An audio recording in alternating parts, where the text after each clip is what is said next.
Welcome to Feel Seen Space. We are a digital platform designed for artists and creatives who yearn for more. At a time of massive change, what does it mean to create? What role does artistic expression serve for the individual and the collective? On this podcast, we try to answer these questions by interviewing artists on their holistic creative processes, their work, and their personal journey.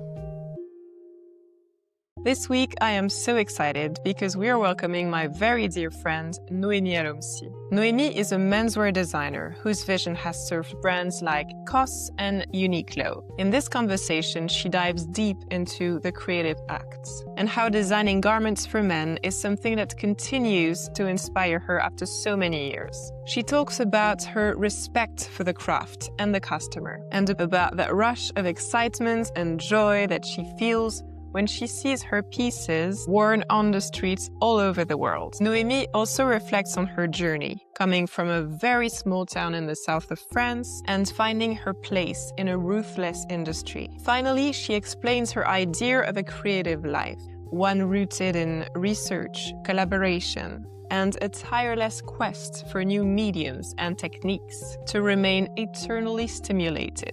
This is a very inspiring conversation, especially if you're just starting out and unsure of the next steps. Or on the other hand, if you're really settled into corporate life and maybe are lacking a bit of inspiration. Either way, I'm sure there'll be something in there for everyone. Enjoy. Hi, Noé. Welcome to the Hi. podcast. Hi, thank you for having me. It's nice to see you both. Such a pleasure to have you today. So, where are you in the world right now? Right now, I'm in Los Angeles. I'm in the US. Amazing. So, I know that you moved from Paris to LA a couple months ago to start a big role. How are you adjusting? Yes, it's very recent. I'm happy to be here, happy for the challenge and the newness. It's still new and fresh, and I'm still finding my feet. It's a very different life than life in Europe. So yeah, starting over in a new country at close to 40. It has its challenges. Of course. And it's very courageous of you. Like, you took the leap of faith and you made the switch. So, congrats. Thank you. I'm very happy. It's a very nice new challenge. What are you working on currently?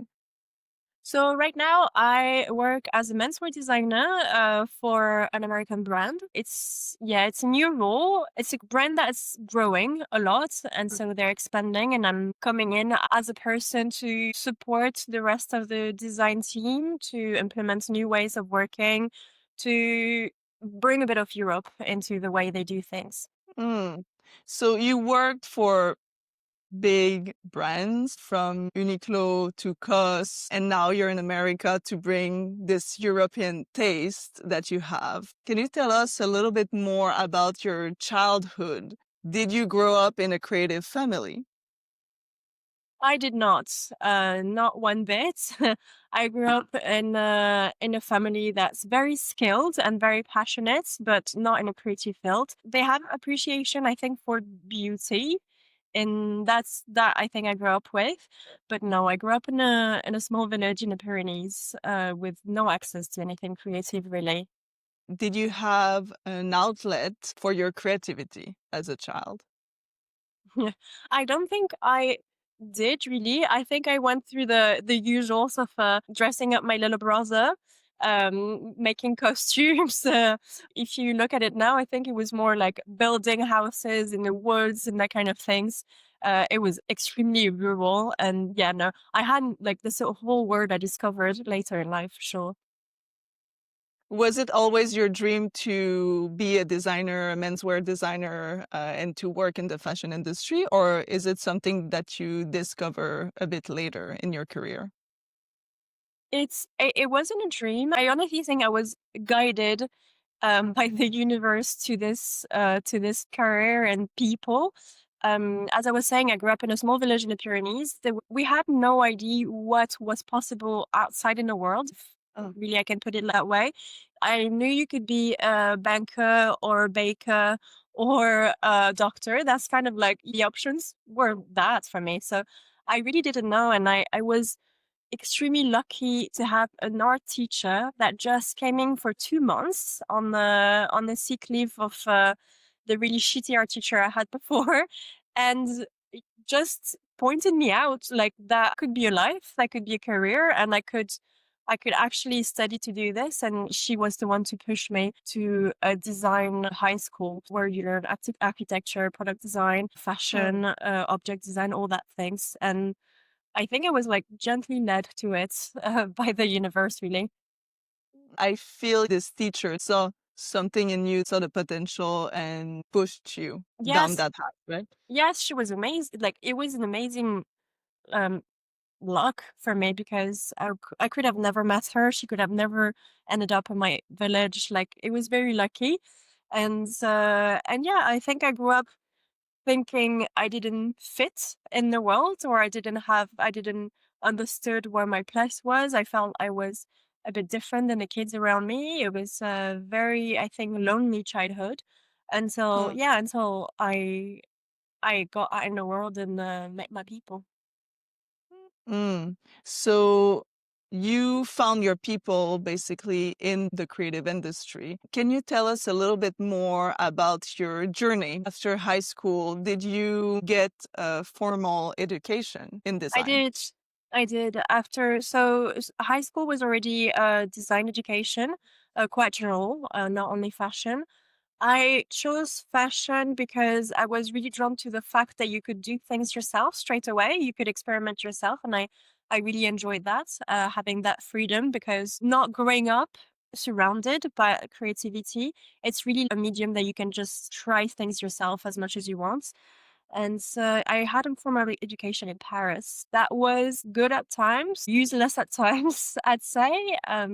But we did stuff ourselves a lot. Like I had friends that created a magazine. Like we would start working already. We worked in shops. We assisted people. I think we very much had to go get the experience ourselves. But the school did really open doors for us, I think.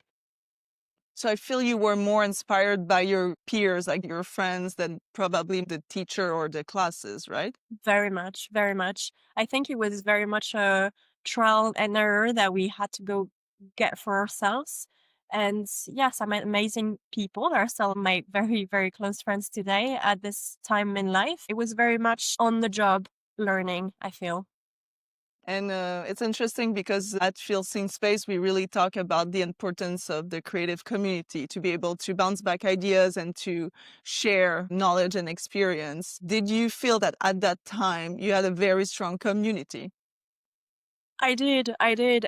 For me, it was important creatively, but what was so strong was that I felt I then met people who were like-minded. It's the first time I think around 18, 19 that my life made sense to me and my place in the world made sense to me. Mm. I think it's essential in any creative field to find your people, the people that see the job, the creative side, the same way you are, that want to go about it in the same way that you do.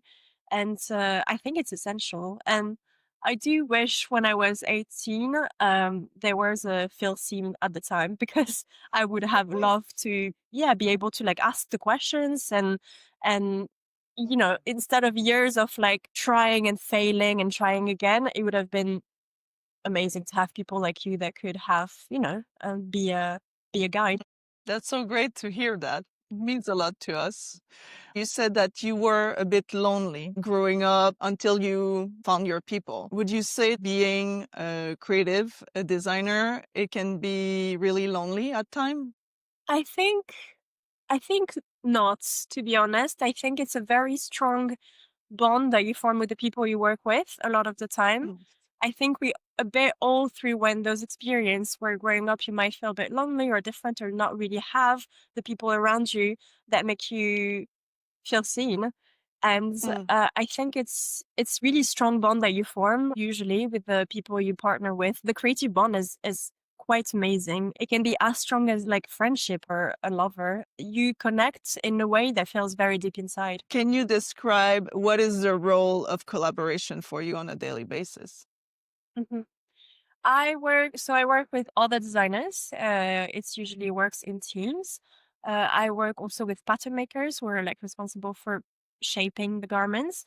I also work with like developers who are responsible for the to liaise with the factories and the mills, fabric mills. So it's very collaborative, and I think we all need both. We need times where we have time to like think and be in our space and alone time. I think that's very important to me, to be able to focus or just have the time to like think and develop and try and different things. And then you need the collaboration. Like you can start here and end up somewhere completely different with like everybody's input and a cultural difference and their own experience. And I think that's quite magical too. You learn so much when you're all together, and that energy that you create when you're working all together, I think that's not something you can have on your own ever.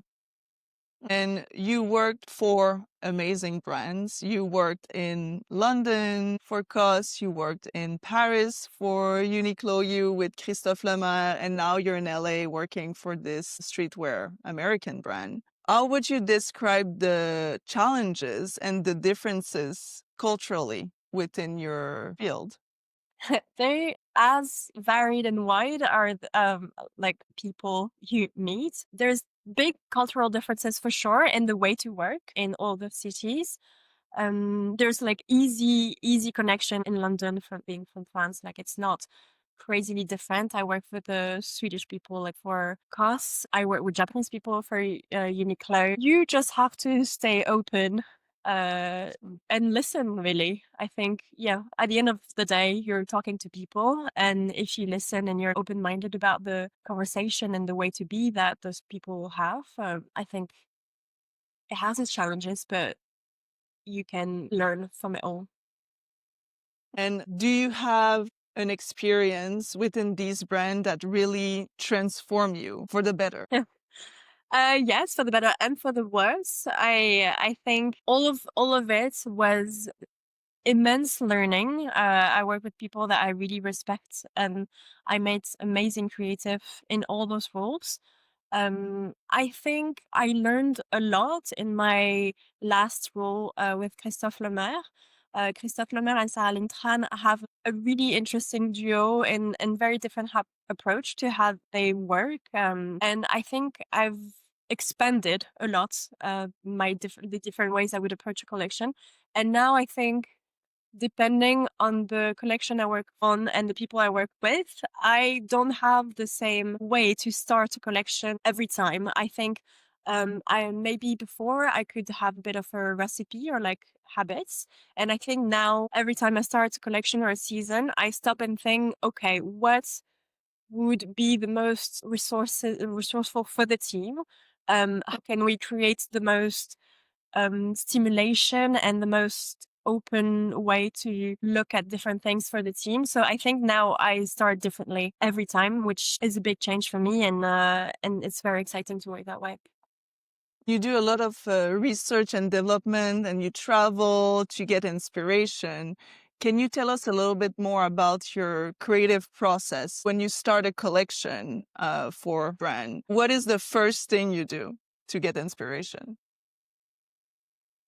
So I think when you start a collection, the collection really is a sort of like puzzle, and you have all this little piece that you work on that comes together to create something.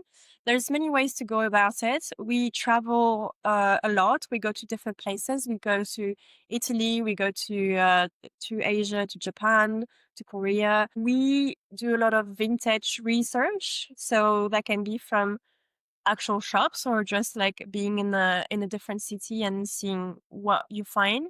It also can be actual research in a historical way. So you would go to places that collect garments, that have been collecting garments for like 100 years, and you can dig into this and get inspiration from that.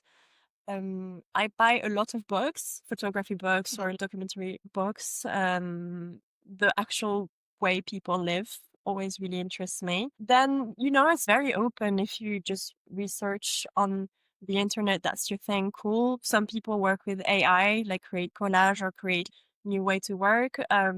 You can Photoshop things together. You can actually physically cut off garments and like, put them back together. Like research for collection, yeah, is as different as the people that do it. Everybody has their like own alley to dig in. Mm. Do you find that you needed to adapt your creative process for American way of working? I did.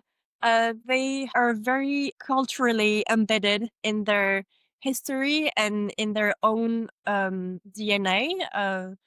So I had to get myself acquainted with the culture here, really, whether it's the street culture, the surf, the skates. It's thing like California really has a DNA visually, so you just have to see it, see the world, spend time with the people. And I think there's a lot of that. It's very self-inspired, if I can say it like this. They really look around them and that's kind of what they work on to better what already exists, if that makes sense. They're very proud of their culture here, and that's a different way to work than what I'm used to.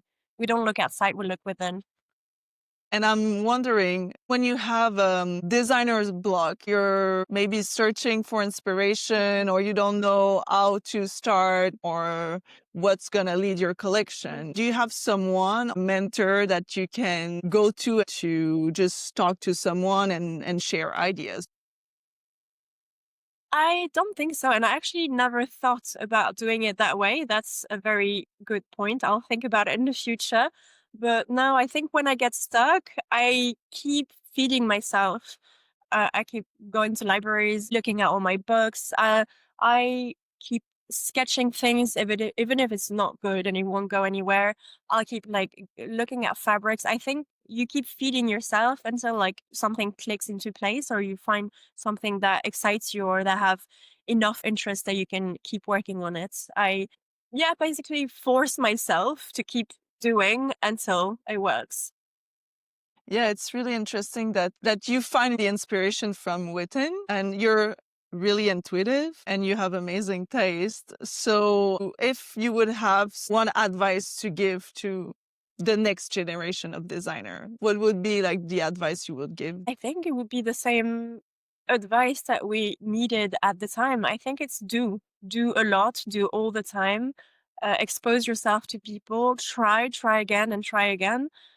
Intern places, help friends on their projects, just do. I think that's how you find what you want and where you need to be. Mm. And did you have any doubts when you started as a menswear designer, or was it super clear in your path and your journey? Mm. I think doubts always, for sure. It's a ruthless industry. You have to work hard. There's not a lot of places. And of course, when you don't come from that world at all, it's really hard to find a spot. So of course, doubts so much and so often. I remember after my first job, really like struggling to find another job and my father telling me, well, at least you tried. And like that Mm. really summed up like all the doubts that were within me. As to menswear, I think it was very clear to me from the get-go because we used to like intern and work on the shows to make money to pay for uni. And I was always in awe in the intricacy and the construction in the menswear. It's a very coded world. And I Mm. find that you play with the rules, but it's very important to know the rules. And I find that quite fascinating. Always like had admiration for construction in the tailoring and the suiting. Also, when you intern and when you go different places, menswear is nicer world than women's wear. And I think Okay. that had a role in my decision as well. People are much more chill in the menswear in general. It's interesting because the common ground of our guests, they all been through a toxic situation or a toxic relationship at work. I would like to hear you on maybe a toxic environment that you overcome and decided to leave. Yeah.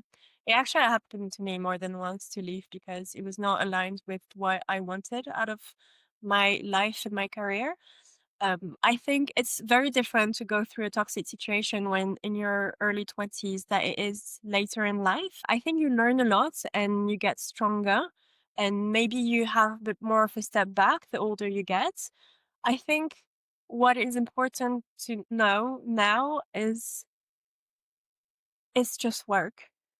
It Mm. should never make you feel miserable. It should never, like, we're all passionate. We want to be here so much. We love what we do.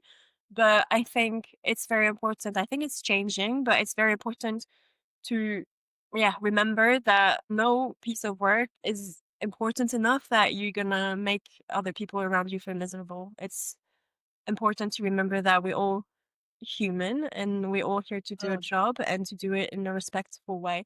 Um, I learned a lot about what I do not want to be to my teams, Yeah. and the kind of environment I want to create for my teams in the present and the future. How I want to treat the younger designers. What kind of values I want to have through my work. Yeah, I think it's important to recognize when it doesn't work and to step back because you're not going to change the people around you. The only thing we have control over is what we create for our lives, really. Mm. And I know how difficult it can be to step back and to have the big picture of a job because you're in it and then you travel and you have creative freedom to some extent. So I guess for you it was hard to leave. What was the process for you? I think it was a heartbreak for me to leave certain places. That's for sure. It was really hard. A lot of therapy was had to be able to like handle all the feelings that comes with like such decision, especially when you're in a place that you wanted to be in so much and it turns out that it's not working and it has like it's taking a toll on your health and on your mental health. I think the realization is that you are not saving life, that it is fashion, that it's not making sense for you on a daily, and like I don't want to live my life being anxious every morning when I arrive to work. Like there's one point where the balance goes to having the other direction. It's not making sense anymore. And Mm. it's always a heartbreak to leave places that you loved. But I do not want to live my life in fear or in being anxious all the time. And you have to take the leap, not knowing that it's going to be okay on the other side and you'll find something else. And it's really scary, but I think with the years, and I've been working now for 15 years, it's you realize that life is long and it's if you put enough intention and enough work into what you love to do, it's gonna work out. That's beautiful. That's very inspiring for us and for everyone that is just listening to this conversation. Thank you. Do you ever lose track on your creative projects? Maybe you're a professional artist or creative, but what used to be your passion now feels uninspiring. Or maybe you decided to pursue a safer career path, but you just know you have that artistic side of you that's dying to come out. At Feel Seen Space, our mission is to get you back in touch with your creativity, your flow, and your purpose. If you're ready to feel seen, we offer one-on-one holistic mentoring sessions designed to reconnect you to your inner artist. You'll find all the information at the link in the show notes. We hope to see you soon. So Noémie, you mentioned earlier how you were attracted to menswear from the get-go. What are the specificities of menswear design compared to other categories? I think, and I'm really going to speak from myself here, but I find menswear really geeky, very technical. There's rules, there's history behind it, and it's very, very guided. And I find that really interesting. You play with the codes, whatever code that may be, and you work through construction. It's very delicate balance to find. In women's wear, you can do literally anything you want. Everything goes. That doesn't work in menswear. And I find that really interesting to understand the history behind the pieces that you work on and to really play with the codes of menswear history, basically. And how do you explain the fact that it hasn't yet been demolished as much as women's wear have? Because coming from more of the women's wear side, it always feels like because there are so many rules, it's also so much easier to break them and to be scandalous in menswear because obviously it's so restricted. So why do you think that in 2025, those rules still apply, even though we don't live like that anymore? I think I think because of the customer, simply you have those pieces that break all the rules and are scandalous, and that makes fashion history, and that people remember or not. But what goes is what the people wear, and I think that's the men themselves make those rules. And I think men's are very much more a reference in how they dress than women's. I think women are more free, more creative, and have like so much more options. I think men's like they're gonna think preppy, they're gonna think like streetwear, they're gonna think Ivy, they're gonna think, like you have those references that you might not think about when you shop and when you wear things as a person, but I think it's very ingrained into men's in general. Mm. And so, how do you approach as a woman designing for a category that you're ultimately not going to wear? How do you put yourself in their shoes like that? I do wear it. I think that's how I dress. That's what I'm attracted to. I very much dress in that vestiaire much more than in the classic women's wear or the classic representation of a woman's. So I think I'm very drawn to it because this is who I am as well. Right. But I mean, in terms of fit, because obviously you designed this with a man's body in mind, I'm curious about how making a drawing is one thing, but then getting to have the men feel good in it, because you mentioned how technicality is so important. So I'm guessing the fit is so precise and it's all about comfort and durability. Like they're utilitarian buyers, much more so than women who are like, I want to look pretty or I want to. So, how does one design with that in mind? And is the relationship with the fitting model important in that sense? Very, very. And you have fitting models in general that are super, super technical and how they're going to describe how they feel in the garments. And that's so helpful. Like, for example, our fitting model right now, he also designs and he can draft pattern as well. So he's literally going to tell us sometimes I need the slope of the shoulder to move like back like this much. And that's so, so helpful. Otherwise, you just have to question it out of the model. Also, like I have a lot of people around me that are my sounding board that I trust so much with their taste and their opinion. So I do like spend a lot of time sending picture. How do you feel about that? Does that make like I check myself a lot with the men around me that I trust. That's amazing. And I've also been with you sometimes when you were like walking down the street and you see a man wearing your creations. How does that feel? This is the best feeling in the world. And it doesn't get old. It's so much joy and so much pride to see men and women sometimes, but in the streets wearing something that I was just sketching in my corner on my own, just thinking that could be good. And to worldwide see the people wear it and feel confident in it, that's such a good feeling. Yeah, I was going to ask, how do you want your customer to feel when they're wearing your clothes? I want them to feel themselves, to feel comfortable. I think it's Michelle Prada say a good garment is one that you forget about when you're wearing it. Like it's so well constructed and fits your body so nicely that you can not think about it. I think that's a very smart way to put it. I want them to feel confidence and to just be able to be their best self. That's my hope. Mm. So, what makes a great design if you were to sum it up? That's such a hard question. Um, I think a great design is a design that understands the social, economic culture around it, that understand its time, that is like relevant and that is exciting whilst being just part of you.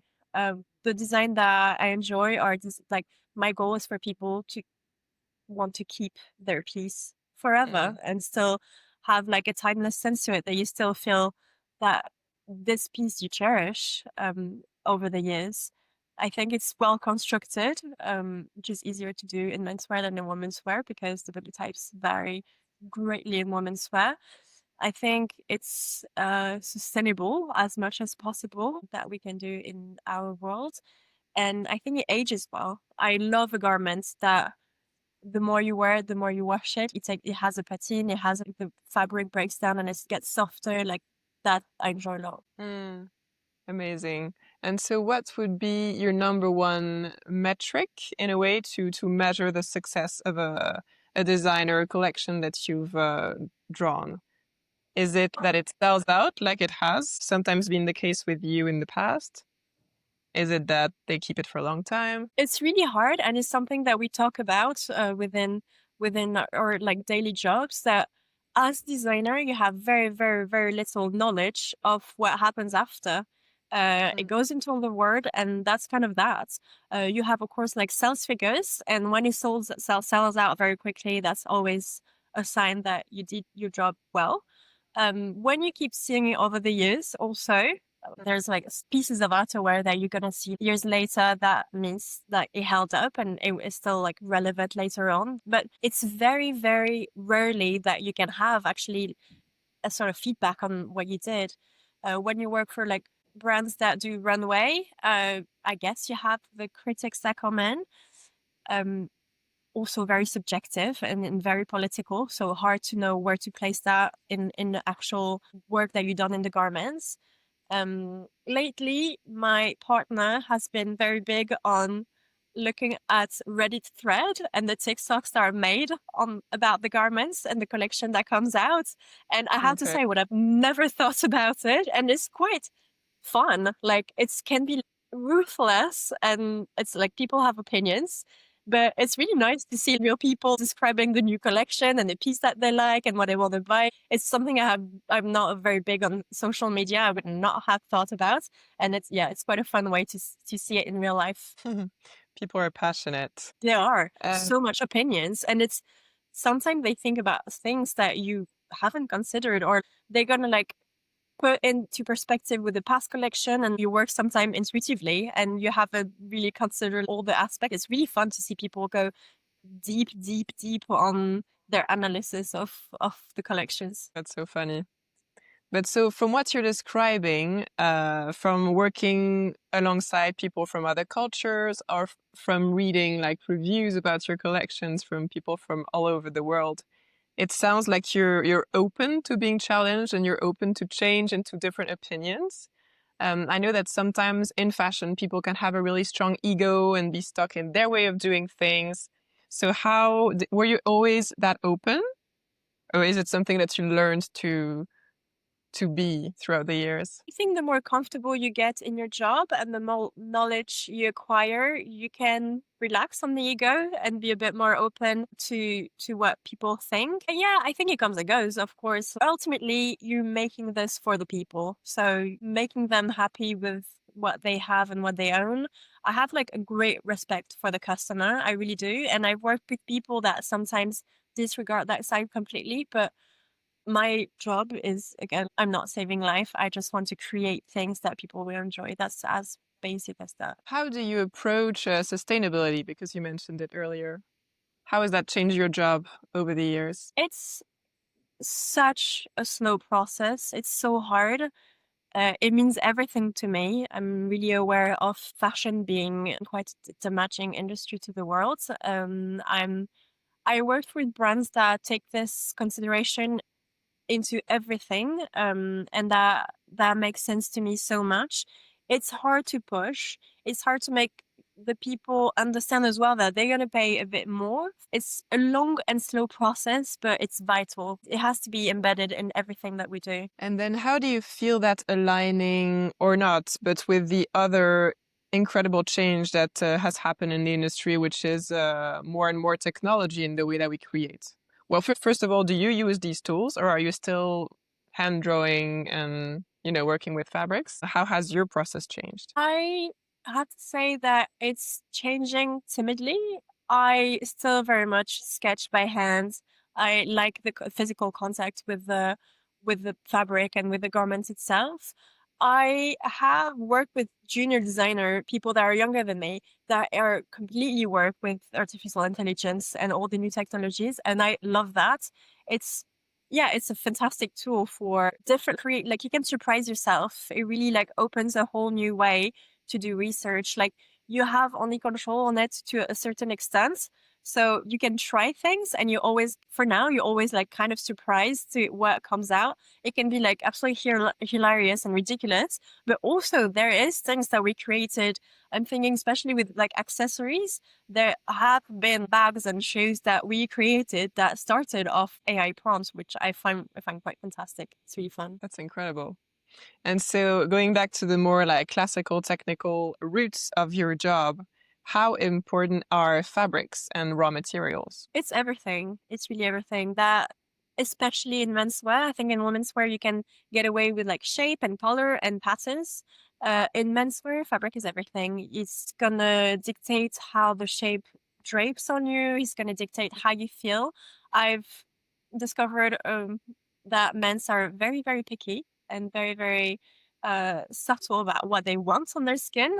And so it's going to be everything. It's also going to dictate how long you're going to keep the garments, and that is very important. Okay, tell us one thing that inspired you within your field this season. Are you ever inspired by what's new and up and coming in menswear, or do you more look into vintage in the past, or people on the street, or from other places entirely? I don't know, because I feel like in women's wear, people are always on the lookout for what's new and what's going on. Mm. But is it less the case in menswear? No, it's also the case. And I'm really interested in all the like young designers, like the up and comers that really dig into their own culture. I really like when there's a story that's very personal to them. I think that's what drawn me the most in what's new, when it gets really personal with the designers and their own culture and family history when they dig within themselves. I enjoy that a lot. And so what would that look like for you, digging within yourself? For me, I think what I've been thinking about a lot is I'm part Syrian, and it's now possible to go again to the side of the world. It has really rich fabric style, like proper to Damascus.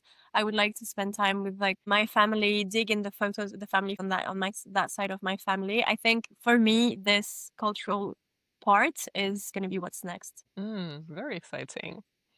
Looking forward to see what comes out of that. So you and I are currently working behind closed doors on a side project that we're both very excited about. And I think it's the first time for you that you don't design clothes, that you don't design objects that are meant to be worn, and it's objects that have a life of their own. So how is that process different from your usual job? I enjoy it so much. Many aspects are really like different from what I'm used to. First off, working with a dear friend, that's amazing, and that's something I always wanted to experience. It's a very different way to work. We talk about it all the time. We can also talk about something completely different when we work together and like sidetrack completely. We explore. It's like a slower process that is purely what we would like to see. It's so there's no sense of result or who's the customer, or it's just about beauty. And I haven't done that before, and it's so fun. It really does feel like an art project. And I have to say that everyone who sees it wants it. You're also someone, obviously, who has an incredible eye, incredible taste, and you've always managed to create environments around you that are incredibly beautiful, even in your young years, where we had very little space and very little budgets. How important is that for you? And beauty around me is one of the most important things. I need to rest my ass anywhere around me, and it's peaceful and it's beautiful, it's put together. Somehow it's very important for my mental health.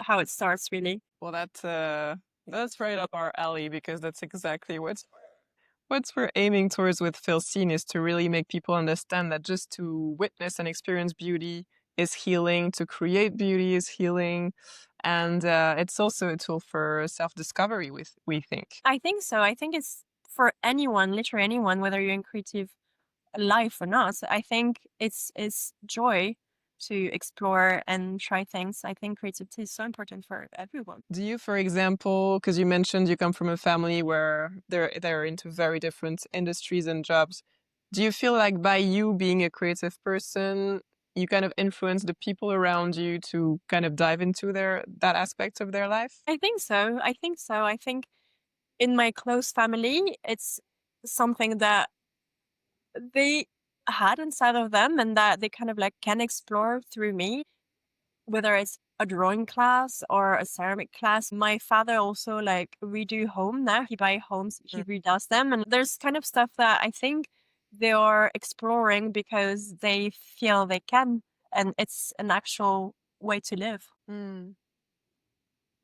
And I'm also curious about your other outlets because you have menswear design, you have creating beautiful spaces, but you're always open to explore new techniques like ceramics. I know you're getting into woodwork. How does it feel to discover a whole new tool, a whole new way of expressing yourself and infusing it with your sense of beauty? It's amazing like how many media you can explore on, and I love learning new ways to create. It's yeah, you talked about it. We like you and I have a more like textile project together, and I want to learn how to make furniture, wood furniture. I want to learn how to use steel. I want to learn how to use glass. It's quite endless, and it's really, it feels very you're stimulated all over again because it's different techniques, different codes. When you work for over a decade in one sort of media, you can kind of get habits, or there's things you like. You don't stop learning, but the learning process slows down over the years, and it's really fun to start all over again on a new media where you have everything to learn to create what you wish. Hmm. It's interesting because you said stimulating a lot during this interview, so it's very clear that it's so important for you and it's a strong value. How is it being in-house and working for a corporation, and how do you keep this stimulation going? Is it in your method? Is it in the people you work with? How does that work? It comes from the people a lot. In the team, you get younger designers, new designers, and it's a whole new world that you open from that person. I think what I've learned through the years as well of working is that you cannot get a complete creative fulfillment from your day job, I think. And I think the like new wave of creativity and again stimulation comes from where you experiment on the outside as well. I think it's very important, yeah, to dip your hands into different things outside of work. Otherwise, I think I've been through phases where I design collections and I'm too involved because I want it to be everything I need out of Right. creativity, and then maybe that can make us like a bit rigid, and because we push hard on, ultimately you work for, in my case, you work for a company and their needs are what is the priority. So I think I've learned over the years to develop things outside where I can just try and experiment. It's funny because it kind of reminds me of that whole talk about not putting all of your social expectations on your partner. Very And it's much. kind of your job is your partner, and you need friends. Yeah, exactly. It's as true for relationships as it's true for creativity. You have certain things that you fulfill into one of the relationship, and then there's other thing that comes from other people and other places. It's so important for yeah, a happy creative life. And so, what main art forms are your inspiration to get that stimulation on the regular? Right now is I'm learning how to make furniture, wood furniture. It's a whole different like set of techniques and machines, and I think the learning process in that is what is the really fun for me right now. So, would you say that you're more stimulated by the act of doing, as you said before, or is it also just like, going to museums, seeing movies, and all of that? What fuels you the most? Making. It's definitely making things. There's something really therapeutic about being so involved into the actual technique of it and the making of it that, yeah, is a great headspace to be in. Well, in that vein, do you have artists or brands or things that inspire you the most? Do you have like North Stars that are really just like everything for you in terms of design and beauty? I think that, well, there's of course a lot, but I think the people that come to mind are people like Georgia O'Keeffe or Charlotte Perriand, or that experimented all around them. Every aspect of their life was fueled by their creative practices. And I think that I relate to that a lot. And that's ultimately my goal in life. I think there's people like Rick Rubin, for example, that the aspect of how creation works and what it does to the person and how the whole process is so mysterious that I find that really interesting to dig into those aspects, which is also what I'm aiming to do with film scene. I really relate to people that implement their practice all around them. I think that's more than I relate. That's my goal for the future in my life. Same. I know. When I heard your interview, I was like, yeah, everything the same. All that, yes. Yay.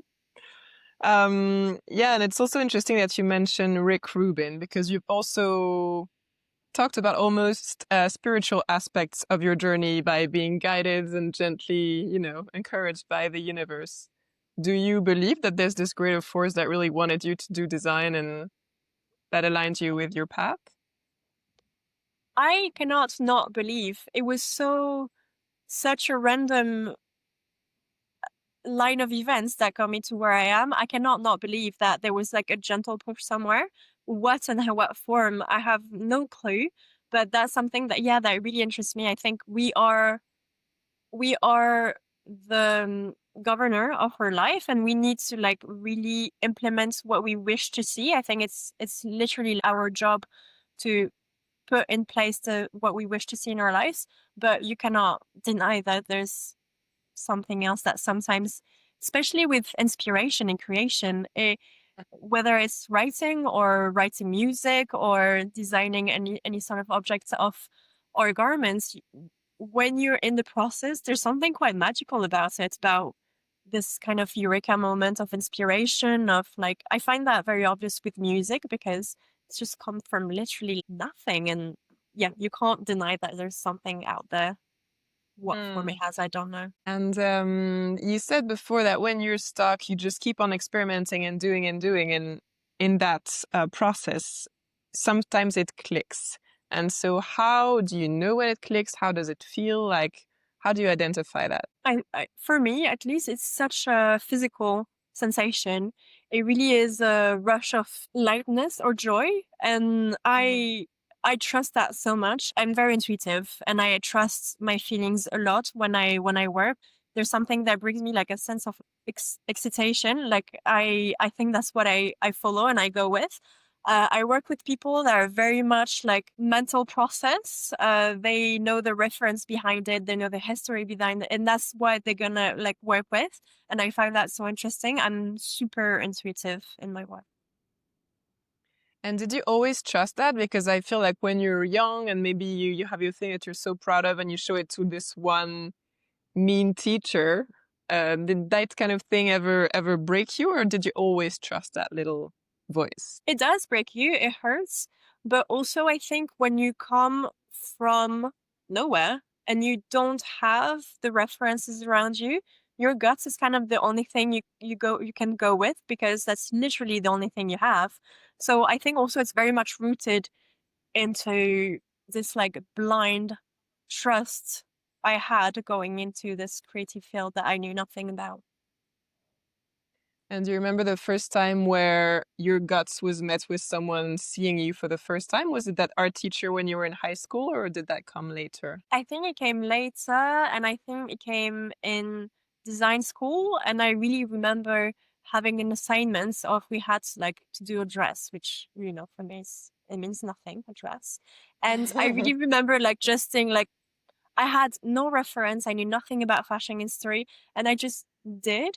And I really remember my teacher finding that interesting, and I was like, oh, I can I actually do this job? And that was like the very first time that it felt like, okay, maybe I have a place here and I can do something.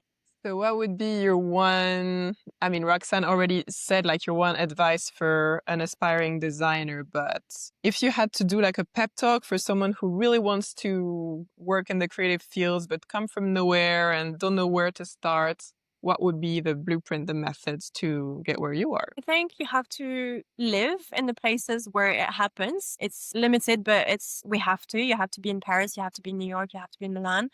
And just do intern everywhere, work on your friends' projects, try your own thing. I think the result does not matter. Just do. So you don't believe in like overnight successes? I think there are geniuses. I think I've met people that are so talented. It comes out of them in this like pure excellence result like and form already. I know I'm not part of those people. I know I have to work hard to keep being here. I think both exist. And I'm also curious about your ideal working process, because you always worked in big companies, but you mentioned that you need your alone time, you need to have time and space to experiment. So how would the perfect job environment look like for you? My ideal and goal for like the future in my career is a place where I live and work. I would so enjoy to have like the space that's dedicated, that's mine, and where people come over and work on their things. And like I can be in there all the time. I can be on my own, but also have people come over for projects. I would love that so much. Can't wait for us all to be neighbors. It will happen. It will happen. We'll have a place for all of us. We'll make it work. Amazing. Well, thank you so much, Noémie. Such a pleasure. I really believe in what you're doing, and all the luck. That's it for today's episode. We thank our guests for their trust, and we thank you for being a part of our community. If you like this episode and want to support our work, consider ranking our podcast on Apple or Spotify. And if you know someone who could benefit from this conversation, please share our work with them to help them spread the dream of a conscious, creative community. Talk soon.